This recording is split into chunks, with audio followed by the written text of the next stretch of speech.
अरे बड़ा प्यारा हो मोरा गौआ महान, अरे बड़ा प्यारा हो मोरा गौआ महान, अरे होले बलशाली जहाँ देश के किसान, बड़ा प्यारा हो मोरा गौआ महान। संगीत के सिवा मुझे कुछ पसंद ही नहीं आया। हमारे पिताजी गूंग थे, जो न बोलते थे न सुनते थे। हमारी माताजी किसी तरह हम लोगों को पढ़ाई शिक्षा दीक्षा दिया। किस अखाड़े में गए और किसको गुरु बनाया आप? हमने बहुत भ्रमण किया। अब अखाड़ा का नाम नहीं बताऊंगा, वही पेंडिंग में। सबसे अच्छा बिरहा किसका लगता था? बाबू रामदेव जी गुरु जी। कहाँ गाए, कितना गाए आप? लगभग तो सर कितना जुड़ा है, गाए तो हर जगह हैं। अब मुझे ये बताइए कि अभी जो बिरहा है, पहले का जो बिरहा है, उसमें क्या फर्क आप महसूस करते हैं? पहले लोग जमीनी मिट्टी की चीज़ गाते थे, उसमें 1% असली नहीं होता था। कभी आपने इस विषय पर सोचा कि जनता की डिमांड क्या है? जनता वास्तव में फूहड़ चाहती है या जनता चाहती है कि बिरहा सुने? नए बच्चे हैं, उनको थोड़ा सा इंटरटेन चाह रहा है तो देते हैं वो कलाकार, और जो असली श्रोता होते हैं वो सिर्फ बिरहा सुनते हैं। गायक जो है कभी सोचता है कि हमको ऐसा गाना चाहिए कि भाई अपने समाज की रोजी रोटी की समस्या को उठाए?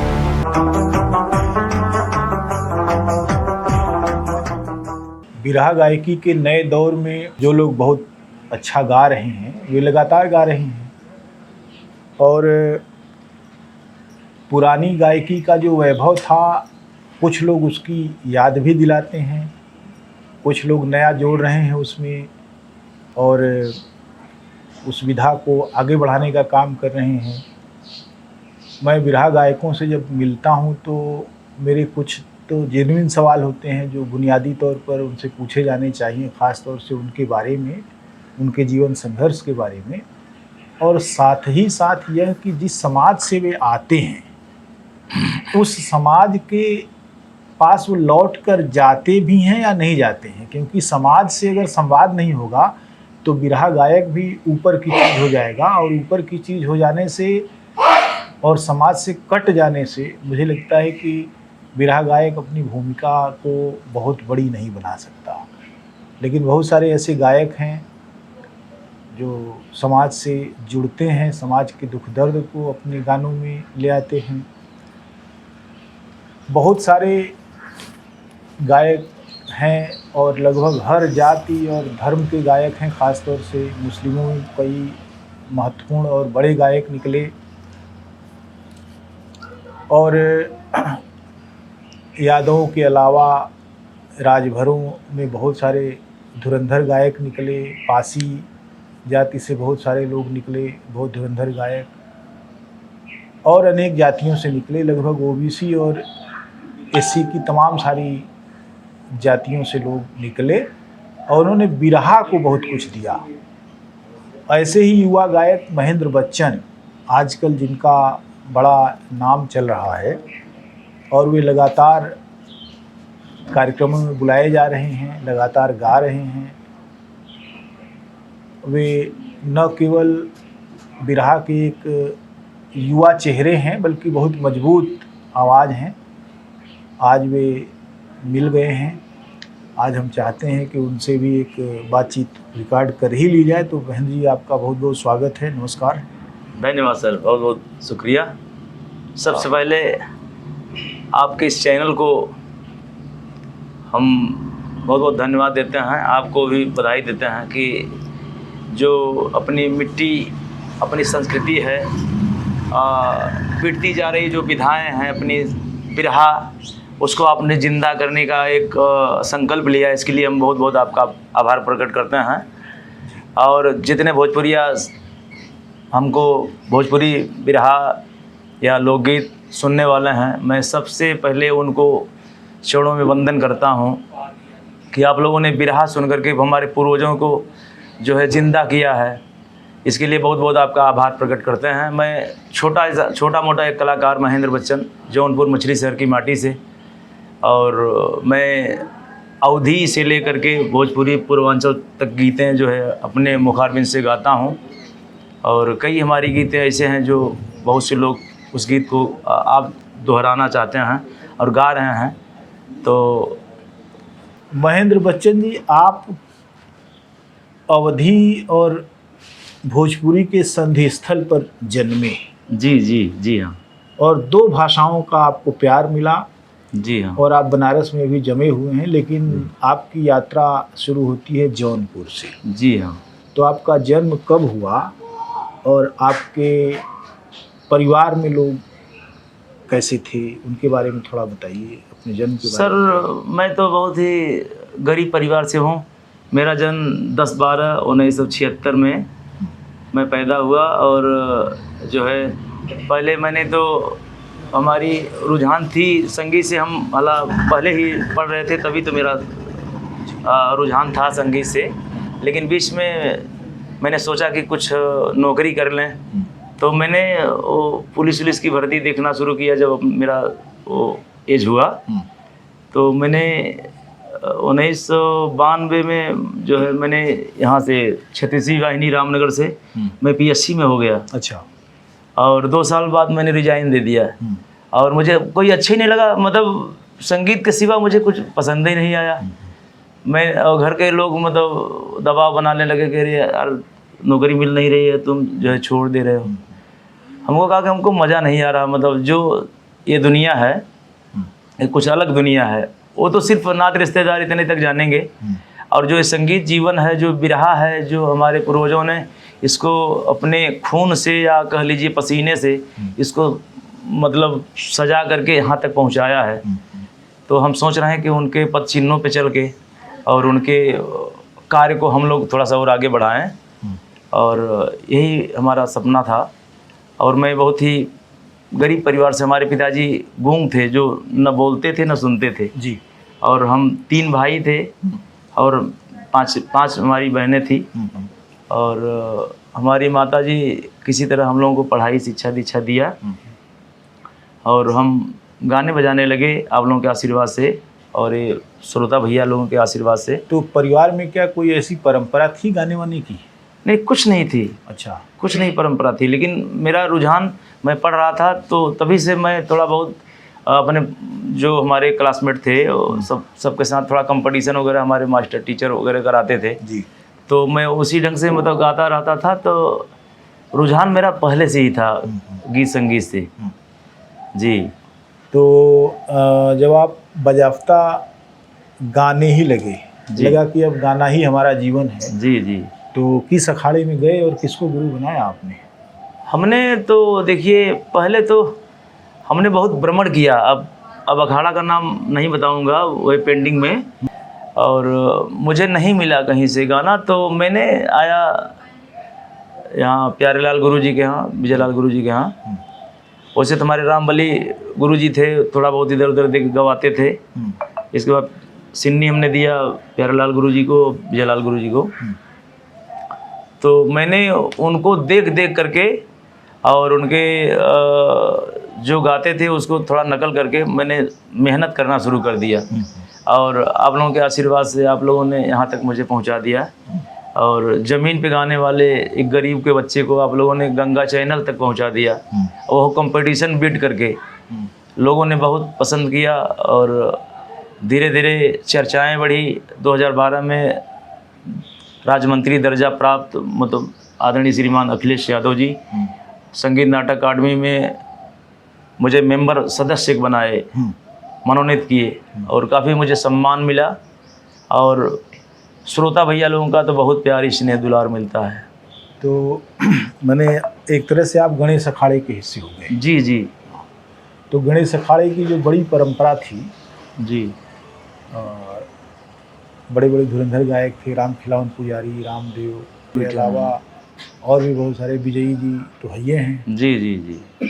तो मैंने जब उसमें आप बढ़े तो मंच जब आपने शुरू किया मंच पर जी हाँ गाना, जी तो जी, कहाँ पहली बार किसके साथ मुकाबला हुआ आपका? मैंने तो शुरुआत में सर मतलब मान लीजिए पहले तो छोटे मोटे कलाकारों से मान लीजिए कार्यक्रम होता था। इसके बाद हमने लगभग बालचरण गुरु जी से और बड़े बड़े कलाकारों से हमने गाना मतलब कंपटीशन हमारा जो है शुरू हुआ। तो बालचरण जी तो आप ही के अखाड़े के आदमी जी हैं। जी हाँ, हमारे अखाड़े से। तो अपने अखाड़े के लोगों से भी भिड़ंत हो जाती थी? अरे काहे ना, जब कार्यक्रम रखा है तो गाना ही पड़ेगा ना। अच्छा अच्छा। हाँ, सभी से हमने गाया। कोई कलाकार बचा नहीं, जैसे जनाब हैदर अली जुगनू साहब से गाया हमने, दादा राम कैलाश यादव जी से गाया, लमाही इलाहाबाद प्रयागराज। इसके बाद लालजी लहरी जी से गाया, स्वर्गीय हाफिज चंचल जी से गाया। मतलब इधर यहाँ तक बताएं कि बुढ़ौती में दादा हीरा बाबू जी से बिरहा हमने गाया, और मंगल कवि जी से, गुरु जी से बहुत बिरहा गाया, और पारस बाबू जी टोपी वाले जो थे उनसे भी बिरहा गाया।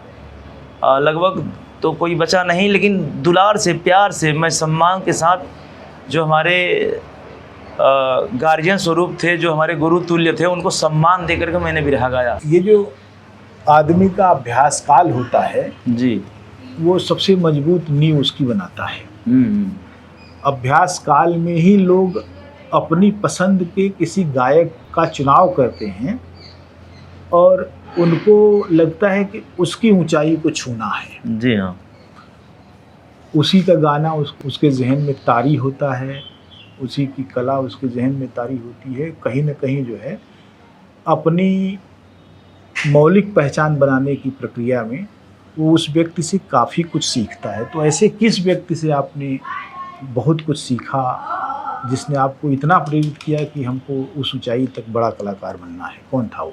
शुरुआत से रामबली यादव जी थे, वो हमारे गुरुजी जो दुनिया में नहीं है इसमें।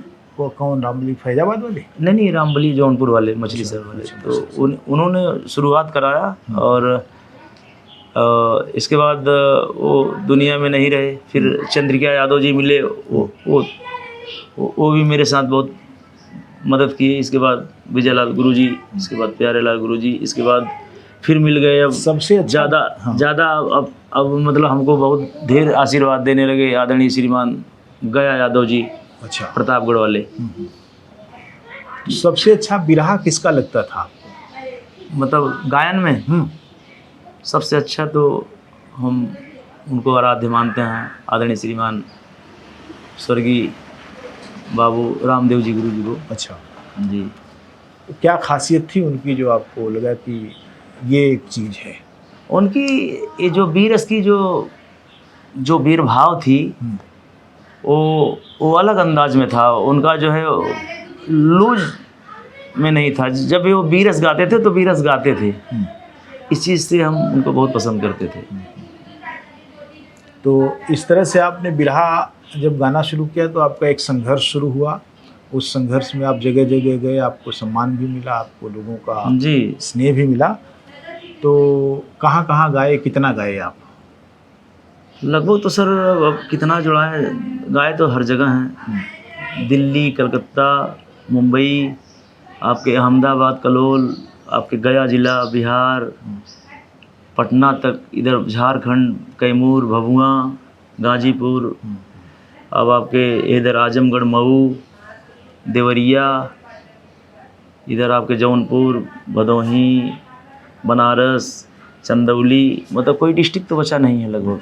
हाँ, तो जौनपुर से अभी आपका ताल्लुक़ कितना बचा हुआ है?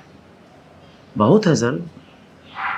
गांव जाते रहते हैं? अरे काहे नहीं। गांव कौन सा आपका? किस? मेरा घर है सर ग्राम मोहम्मदपुर, पट्टी हुलास, पोस्ट परियत, डिस्ट्रिक्ट जौनपुर, थाना बरसठी, विधानसभा मछली सर, लोकसभा मछली सर। जी जी।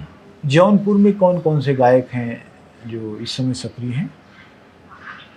कलाकार तो बहुत हैं सर, अब किसका हम कहें किसका न कहें, फिर भी कलाकार बहुत से हैं। नाम लेंगे तो मुझे जानकारी होगी, और जानकारी के लिए ही मैं पूछ रहा हूँ।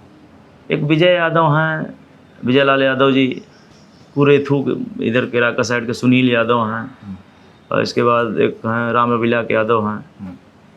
ऐसे से कई कलाकार हैं जो मेहनत करते हैं। तो अब मुझे ये बताइए कि अभी जो बिरहा है, पहले का जो बिरहा है, उसमें क्या फ़र्क आप महसूस करते हैं? पहले बिरहा में अब बिरहा में तो बहुत अंतर हो गया है। जैसे क्या? पहले लोग ज़मीनी मिट्टी की चीज़ गाते थे, उसमें 1% अश्लील नहीं होता था। अब तो कुछ ऐसे कलाकार हैं जो हरकतें करना शुरू कर दिए हैं, लेकिन उनका फ़न है, उस पर हम नहीं जाना चाहते हैं। जैसे और बिरहा ने बहुत सारी कलाओं को अपने अंदर समेट लिया, बहुत सारी चीज़ें थी, लेकिन बिरहा आम आदमी का माध्यम बना रहा। जी जी। अभी भी वो दावा आम आदमी के माध्यम का ही करता है, लेकिन फूहड़ बहुत हो गया है। जी जी जी। आप थोड़ी सी पहली पीढ़ी के, आपके बाद वाले तो और बड़े कलाकार हो गए हैं, वो मंचों पर नाचते गाते रहते हैं, गाली गलौज करते हैं। हाँ हाँ। तो इससे आपको क्या लगता है कि बिरहा? क्या बताएं सर, मतलब अब जो उनकी सोच है, उनको अच्छा लग रहा है कि हम इससे और ज़्यादा हाईलाइट हो जाएंगे, मेरी जो है वो छवि और बढ़ जाएगी, मेरा कार्यक्रम बढ़ जाएगा। तो अब उनका चूँकि पर्सनल लाइफ है, उसमें हम इंटरफेयर नहीं करना चाहते हैं। रह गई अब बिरहा की बात, जो पुराना बिरहा विधा जो पहले दादा परदादा सब गाते थे, गुरु लोग हमारे गा करके चले गए, अब वो बिरहा को तो जिंदा उस ढंग से करना चाहिए जो मर्दानगी से वो सब गाए उसको, जैसे हमारे विजयलाल यादव जी गाते हैं, दहाड़ के गाते हैं, जब तक गाते हैं दहाड़ के गाते हैं, तो ऐसा होना चाहिए। अब हर जगह जैसे सर अभी समझ लीजिए, चटनी का मतलब होता है कि हल्का से चाट करके स्वाद, थोड़ा सा स्वाद लेना चाहिए ना, बस हल्का सा। अब ये नहीं है कि चटनी को उसको हम चावल और रोटी में सान करके पूरा दाल का जो है वो मतलब पूरा उसमें करें तो अच्छा नहीं होता है। मैंने खा नहीं पाएंगे। हाँ हाँ, चटनी में मिर्च थोड़ा ज़्यादा डाली जाती है। श्रोता सुनने वाले हैं, क्योंकि थोड़ा सा हल्का सा इंटरटेन जरूरी है, लेकिन अब इतना इंटरटेन नहीं है कि मतलब कि पूरा जो अपनी संस्कृति है वो सब पूरा लुप्त हो जाए। इंटरटेनमेंट ऐसी चीज़ हो गई कि लोगों ने बस इंटरटेनमेंट करना ही शुरू कर दिया, और किसी भी सूरत में। लेकिन लोग नहीं नाचते हैं या जो लोग फूहड़ नहीं बोलते हैं उनको लोग क्या नहीं बुलाते हैं कि बुलाते हैं सर। अब हम लोग तो गा ही रहे हैं, सब लोग गा ही रहे हैं। ऐसा थोड़ी है कि मतलब जो नहीं नाच रहे हैं तो उनका कार्यक्रम ही नहीं हो रहा, सभी गा रहे हैं। तो कभी आपको लगता है, कभी आपने इस विषय पर सोचा कि जनता की डिमांड क्या है? जनता वास्तव में फूहड़ चाहती है या जनता चाहती है कि बिरहा सुने? देखिए सर, उसमें दो श्रोता हैं, समझ रहे हैं आप। एक मॉडर्न के जो नए बच्चे हैं, उनको थोड़ा सा इंटरटेन चाह रहा है तो देते हैं वो कलाकार, और जो असली श्रोता होते हैं वो सिर्फ बिरहा सुनते हैं, जो अपनी मिट्टी की चीज़ होती हैं। अच्छा। बीरस हो गया या पुरानी चीज़ें हो गई जो पिताजी लोग गा करके चले गए, तो वो सब चीज़ को पसंद करते हैं। पैसा कौन देता है? पैसा देखिए सर, अब श्रोता बता दिए ना कि जो इंटरटेन पसंद करते हैं वो तो भाई तो ज़रूर कुछ न कुछ तो देवे करेंगे, और जो बिरहा के असली सुनवैया होते हैं वो और तगड़ा पैसा देते हैं। मैंने देखा कि आजकल लोग, जैसे बिरहा शुरू हुआ, नेताजी लोग आ गए, 1500 रुपये वो दे देते हैं, 2-4 हज़ार भी दे देते हैं। जैसा नेता वैसी उसकी जेब, और जैसी उसकी उदारता है तो वो थोड़ा दे देता है, तो लोग बिरहिया लोग फिर उसी की जो है वो करने लगते हैं, आरती उतारने लगते हैं। तो इस तरीके से बिरहा में जो एक लालसा पैदा हो गई कि ज़्यादा से ज़्यादा वसूलिए, और वसूलिए तो वसूलने के लिए तो फिर कई तरह की चीज़ें होती हैं ना, आपको झरना लगाना पड़ेगा उलीचने के लिए, और ये जो है उलीचने का काम गवैयों ने जब शुरू कर दिया तो बिरहा उन्होंने छोड़ ही दिया। ऐसे में आपको क्या लगता है कि क्या भविष्य है बिरहा का?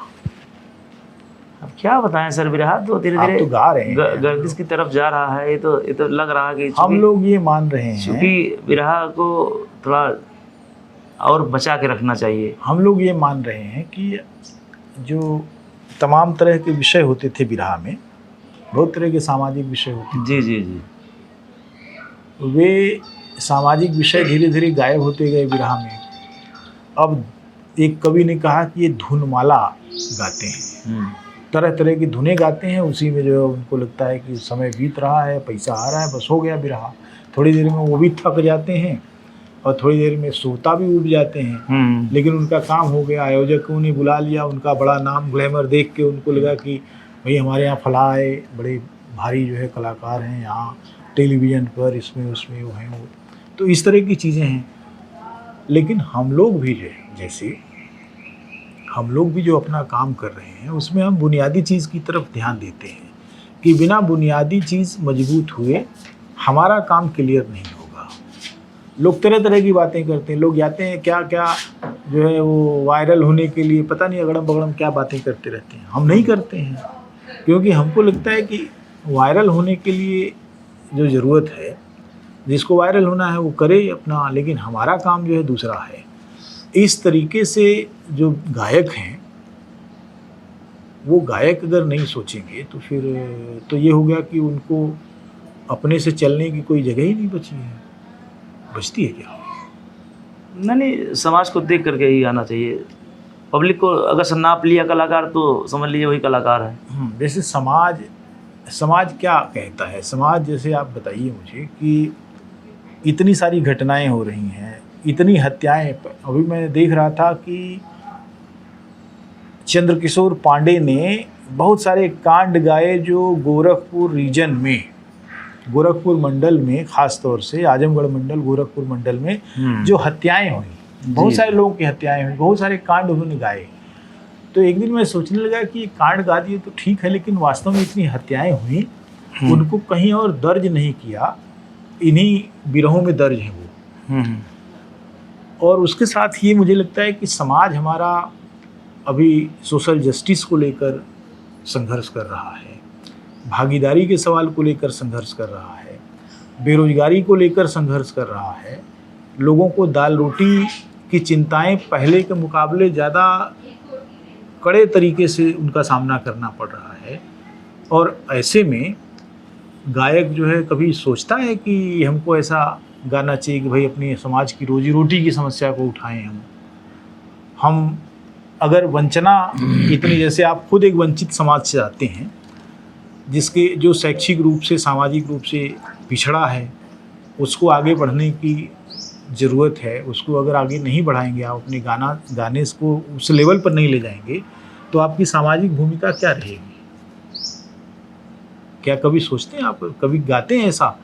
नहीं, सोचते तो हैं हम लोग, लेकिन अब सुनने वाले थोड़ा सा कुछ बता दिए कि मॉडर्न युग के जो बच्चे हैं, हाँ, थोड़ा सा उनकी मानसिकता कुछ अलग है, तो कितना आप बताएंगे। अब रह गई अब हम लोगों की गाने की बात, तो हम लोग अपने ढंग से गाते हैं। विशेष फूहर पात्र हम लोग नहीं भी सोचते हैं कि न कभी लिखे ना हम लोग गाएं। जैसे मान लीजिए अभी आपको क्या लगता है कि किस तरह की समस्याओं की तरफ जाना चाहिए, किसानों की, मजदूरों की, या नहीं, ये सब चीज़ तो हम लोग गाते रहते हैं कि मतलब किसानों के बारे में, मजदूरों के बारे में, जवानों के, देश के प्रहरी के बारे में। जवानों के बारे में बहुत ज़्यादा गाया जाता है। जवान तो एकदम जवान ही जवान है चारों तरफ, किसान गायब है। हाँ, एक ही घर से जो जवान निकलता है वो सत्ता के आदेश पर किसानों पर गोली बरसाता है, और किसान लगातार गुलाम होता गया है जी।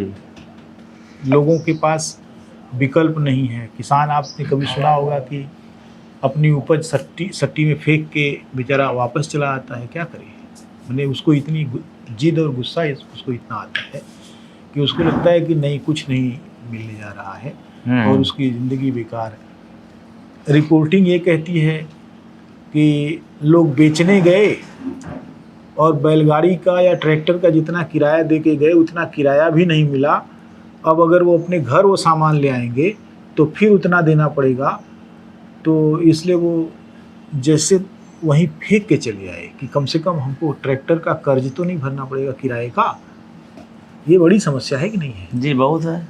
इतनी महंगाई हो गई है, खाद बीज पानी वगैरह सब, भाई तो समस्या तो ये। खाद बीज पानी पर आपने कभी कवियों से कहा कि कुछ लिखिए, जो आपके कवि लोग लिख रहे हैं? जरूर कहते हैं, हम लोग गाते भी हैं। कौन कवि है जो लिख रहा है आजकल? प्यारे लाल कौन सा बिरहा लिखे हैं? नहीं, इस समय तो गया कवि लिख रहे हैं हमारा गाना। अच्छा, गया यादव जी। तो गया यादव क्या लिखते हैं? हमने जैसे उन्होंने कभी किसानों की समस्या की तरफ ध्यान दिया? हाँ, बिल्कुल, बहुत से गीते लिखे हैं वो गवाते हैं। अच्छा, और तो पुरानी गीतें जैसे एक आध तो बताइए, गा करके बताएं। गा के बताइए। अरे आप तो कलाकार हैं, गाइए। अरे बड़ा प्यारा हो मोरा गौआ महान, अरे बड़ा प्यारा हो मोरा गौआ महान। अरे होले बलशाली जहाँ देश के किसान, बड़ा प्यारा हो मोरा गौआ महान।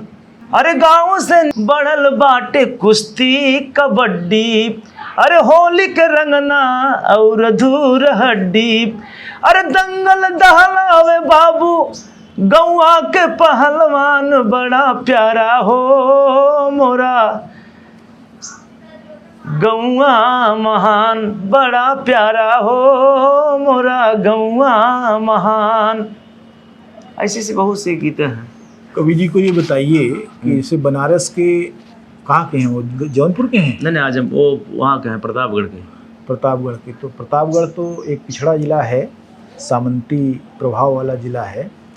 वहाँ अभी 3-4 साल पहले एक कुर्मी परिवार को मैंने मारपीट हुआ, आग लगा दी गई और उनकी भैंसें भी जली और वो भी जल के मरे।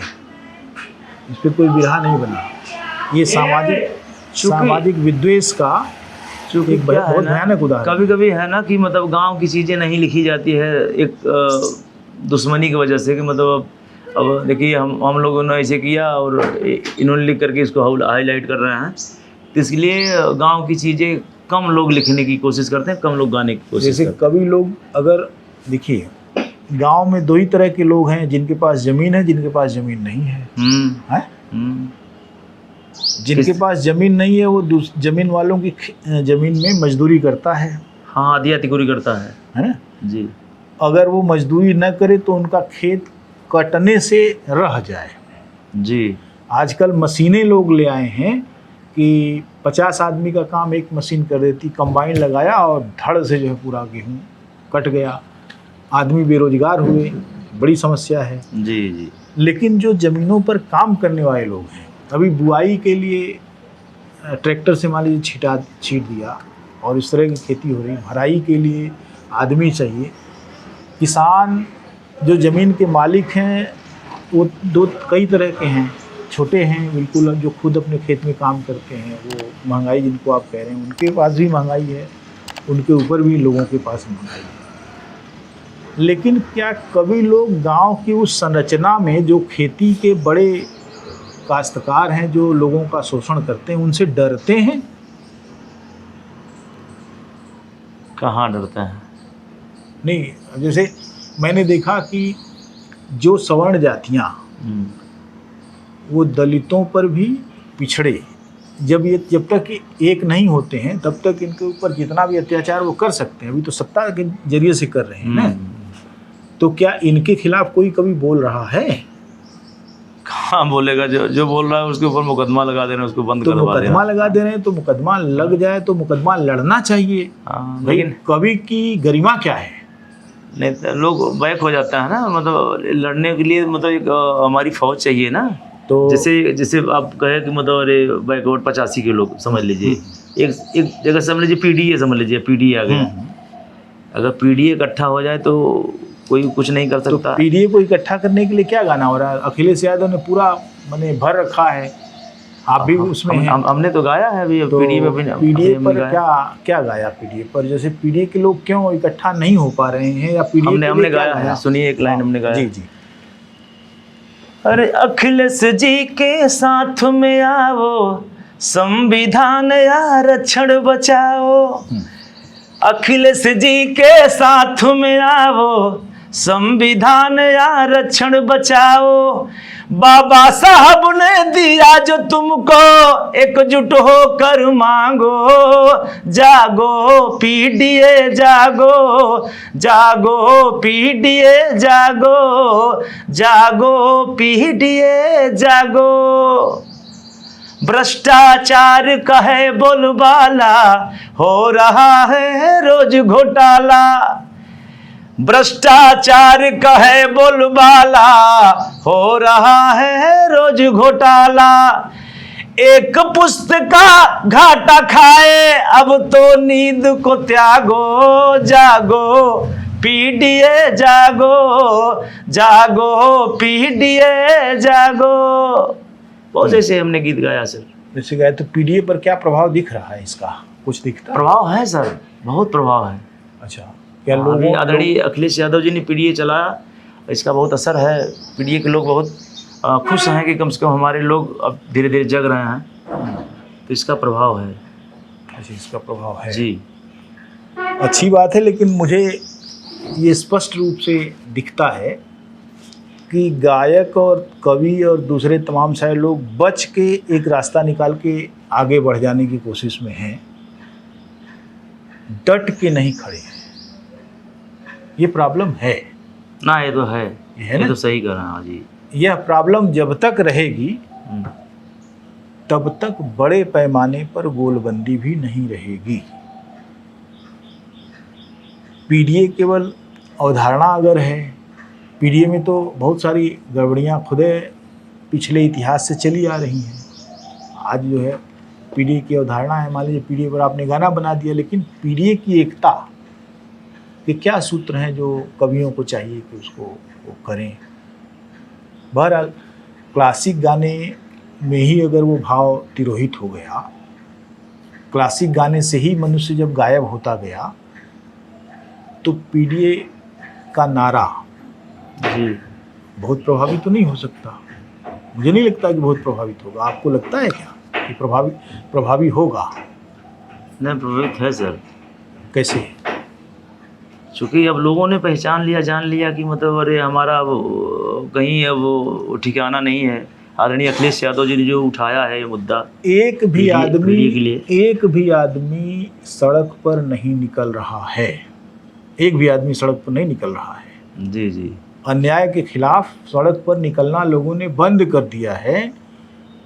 विधानसभा में कभी इसकी चर्चा हो जाए किसी चीज़ की, या संसद में हो जाए, कोई यात्रा नहीं निकली। राहुल गांधी ने निकाली यात्रा। मैं राहुल गांधी का पक्षधर नहीं हूँ, लेकिन मैं ये मानता हूँ कि भारत जोड़ो यात्रा की तरह बहुत सारी यात्राएं निकलनी चाहिए थी। जी। भारत जोड़ो यात्रा की तरह अगर उत्तर प्रदेश भर में बिरहिए भी अलग अलग जगहों पर गाते जगाते और कवि लोग भी लिखते, नई नई समस्याएं खड़ी। देखिए, समस्याओं से लड़ने के लिए क्या ज़रूरी है? फोड़ा जब चीरा जाता है तो उसके पहले डॉक्टर क्या करता है? फोड़े को पकाता है, जी। पकने की दवाई देता है ना, कि उस किस जगह पर कितनी दूरी पर है पहले पता लग जाए। पूरे अभी तो पता नहीं चल रहा है, पहले फोड़े को स्पष्ट करना पड़ेगा ना कि यहाँ फोड़ा है, फिर उसको ऑपरेट करके उसको निकालते हैं। तो समस्याएं जब तक नहीं आएंगी, इस समाज की समस्याएं नहीं आएंगी। अब जो है 80 का दशक नहीं है, अब 2025 है, 21वीं शताब्दी 1/4 बीत गई, और ऐसे में केवल अवधारणाएं काम नहीं करेंगी, समस्याएं जब तक नहीं उठाई जाएंगी। कि क्या समस्या है भाई? तो इन सब चीज़ों पर गाने का जो मेरा आशय है कि गायक इन समस्याओं को कैसे गाएगा। गायक तो भाई कवियों के शब्दों को आवाज़ देता है ना। जी हाँ। कवि लोगों से सवाल, अब वो कवि पता नहीं क्लासिक गाना लिखने में इतने मजबूत, उन्हें क्या बोलते हैं, उतने उलझे हुए हैं कि क्लासिकल, हाँ क्लासिकल गाना, जैसे बहुत सारे पुराने जो पुराण उराण और ये क्या बोलते हैं, रामायण के किसी प्रसंग को लेकर या सामाजिक प्रसंग को लेकर, ये सब जो पुराने ढर्रे हैं वो प्रसंग हैं, कहानियाँ हैं, लेकिन नई समस्याएं उसमें नहीं है, ऐसा मुझे लग रहा है। बहरहाल आप आगे इस विधा को जो विलुप्ति के कगार पर तो नहीं कह सकते, लेकिन वो बिखर रही है। हाँ, बिखर रही है। और बिखर रही है, इसको बहुत सारे लोग दावे कर रहे हैं कि वो बचा रहे हैं, तो कैसे बचाएंगे? जैसे मान लीजिए हम दावा नहीं करते, इकट्ठा कर रहे हैं चीज़ों को सुरक्षित करने के लिए कि इसमें ये दौर था, ऐसे लोग थे, तमाम सारे लोग थे, एक परंपरा थी, एक बौद्धिक विरासत है ये। जी हाँ। लेकिन इसको आगे बढ़ाने के लिए तो जो लोग इसमें सक्रिय हैं, जो बिरहिया हैं, जो कवि हैं, उनके ऊपर दायित्व है कि वो नई चीज़ें एकदम उसमें ले आके गाँज दें, बिल्कुल एकदम जैसे कहीं से भी उठाइए, हाँ भाई बिरहा में ये दर्द है, दर्द नहीं, लोगों के दिमाग में मतलब वो नहीं आ रहा है ना, वो नहीं आ रहा है। मुझे लगता है आवाज़ की कमी नहीं है, आवाज़ लोग गा सकते हैं। कभी लोग खुद अंड-बंड लिखेंगे तो गायक गाएंगे वही, फिर वो नचबो करेंगे। कवि लोगों का जो और लेकिन कवियों को गायक सर कभी कभी हाँ। ये थोड़ी कहता है कि आप नाचिए, कभी तो लिखते हैं सिर्फ गाने के लिए, अब नाचने के लिए थोड़ी वो कहें कि मतलब आप नाचिए या चौकी पर से उतर जाइए, ऐसा कुछ नहीं कहे हैं। रह गई अपना उनका फन है, उनको अच्छा लगता है, उनको लोग पसंद करते हैं। तो खैर आप कैसे करेंगे इसको बेहतर, कैसे बनाएंगे? हम लोग जो गाते हैं सर वही गा रहे हैं। अब बेहतर का अब एक लोगों को बेहतर बनाने से बेहतर तो होगा नहीं, सब लोग मिल हाँ? पूरी पीढ़ी हम अगर सोचते हैं कि लग भाई जाएगी तब ना होगा। गाना बिरहा जो हमारे पूर्वजों ने इसको हाँ। बढ़िया से इसको वो करके यहाँ तक पहुँचाया है अपने पसीना से, अपने लहू से।